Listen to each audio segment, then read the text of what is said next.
জীবনের প্রতিটা মুহূর্তই আমাদের কাছে একটি সুযোগ, কখনো হার মানতে নয়, বরং নতুন করে উঠে দাঁড়ানোর।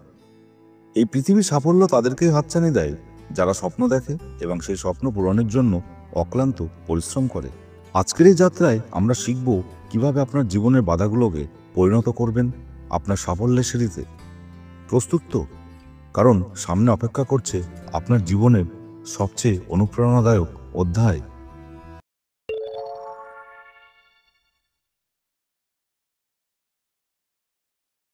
তুমি তোমার ভবিষ্যৎ পরিবর্তন করতে পারবে না, কিন্তু অভ্যাস নিশ্চয় পরিবর্তন করতে পারবে।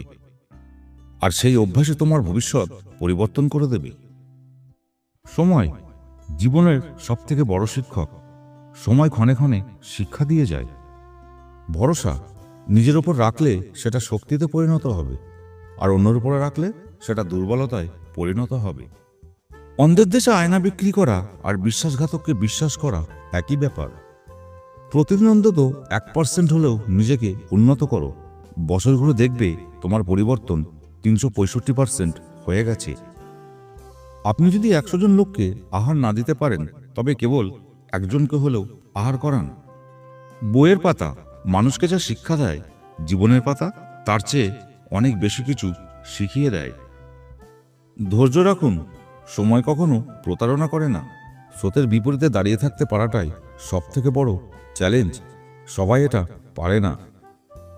আপনার পিছনে বদনাম করে আর সামনে এসে আন্তরিকতা দেখানো মানুষগুলো থেকে দূরে থাকুন। এরা প্রকাশ্যে শত্রুর চাইতেও ভয়ঙ্কর হয়। ভালোবাসা মানে শুধু দেহের বা রূপের আকর্ষণ নয়। ভালোবাসা মানে সম্মান, শ্রদ্ধা, বিশ্বাস ও ভরসা। বর্তমান সময়ে মানুষের প্রিয় হতে গেলে অর্থনৈতিক যোগ্যতা লাগে।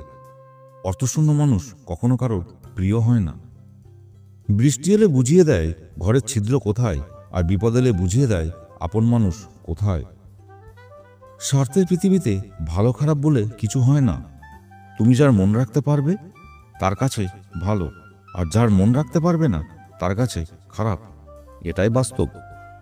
জীবনের পথ চলতে গিয়ে যারা একটু বেশি সরল হয়, তাদেরকে এই পৃথিবী সবচেয়ে বেশি আঘাত যন্ত্রণা দিয়ে ঠকায়। ওপরে ওঠার পথে যাদের সাথে দেখা হবে তাদের সাথে ভালো ব্যবহার করো, কারণ নিচে নামার পথে আবার তাদের সাথে দেখা হবে। অনুভূতি প্রকাশ করতে নেই, কারণ মানুষ এটাকে নাটক মনে করে মজা নেয়। আপনি পুরুষ, তাহলে টাকা পয়সা বুঝে শুনে খরচ করুন, কারণ টাকা পয়সাহীন পুরুষকে এই সমাজ আবর্জনা মনে করে। তুমি এমন মানুষকে কখনো বদলাতে পারবে না যে নিজের ব্যবহারের মধ্যে কোনো দোষ দেখতে পায় না। দুটি পদ্ধতিতে জীবনযাপন করা যায়। 1, কোনো কিছুই অলৌকিক নয়। 2, সব কিছুই অলৌকিক। জীবনটা ঠিক যেন রঙ্গমঞ্চ। সবাইকেই কিছু না কিছু সাজতেই হয়। কেউ সাজে দেবতা, কেউ মানুষ, আবার কেউ বা পিশাচ। আর এই সাজ দেখেই কেউ হাততালি দেয়, আবার কেউ বা জুতো ছোড়ে। কেউ পরিস্থিতির খোঁজ নেয় না। বিবেক আর আবেগের কি অদ্ভুত সম্পর্ক। বিবেক হলো শক্ত মোম, আর আবেগ হলো তারই গলিত রূপ। বৃদ্ধেরা সবকিছুই বিশ্বাস করে, মধ্যবয়সী লোক সবকিছুতে সন্দেহ প্রকাশ করে, আর কম বয়সী লোকেরা সবই জানে। কোনো কিছুই পূর্ব নির্ধারিত নয়। মনের বিশ্বাস থাকলে আপনি অনেক দূর পর্যন্ত এগিয়ে যেতে পারেন। যা পাওয়া যায় না তার প্রতি আমাদের আগ্রহের সীমা থাকে না। প্রতিষ্ঠিত হলে সবাই তোমাকে সাহায্য করবে, কিন্তু প্রতিষ্ঠিত হতে কেউই তোমাকে সাহায্য করবে না। অনেকেই আপনার সামনে আপনার ভালো চায়, মুখে মুখে বলবে, কিন্তু আপনি ভালো থাকলে তারাই আবার জ্বলবে। দুটি জিনিস থেকে তোমাকে চেনা যায়। একটি হচ্ছে নিঃস্ব অবস্থায় তোমার ধৈর্য, আর অন্যটি হচ্ছে যখন তোমার সব আছে তখন তোমার আচরণ। কিছু রাস্তা তোমাকে একাই যেতে হবে। না থাকবে তোমার পরিবার, না থাকবে তোমার বন্ধু, শুধু থাকবে তুমি আর তোমার ছায়া। মনকে উন্নত করো, সংস্কৃতিকে উন্নত করো, নীতিকে উন্নত করো, আর অবশ্যই জ্ঞানকে উন্নত করো।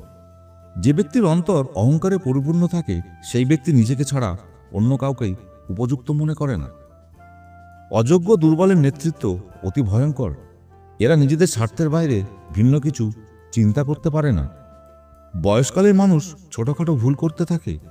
ছোটখাটো ভুল করা যখন অভ্যাস হয়ে যায়, তখন করে বড় ভুল। সুন্দর মনের থেকে সুন্দর শরীর অনেক আকর্ষণীয়, কিন্তু ভণ্ডরা বলেন উল্টো কথা। বাঙালির যৌন জীবনে বিজ্ঞান নেই, কলাও নেই, রয়েছে পাশবিকতা। বাঙালির যৌবন অতিবাহিত হয় অবদমিত যৌন কামনা বাসনায়, যার ফল বিকৃতি।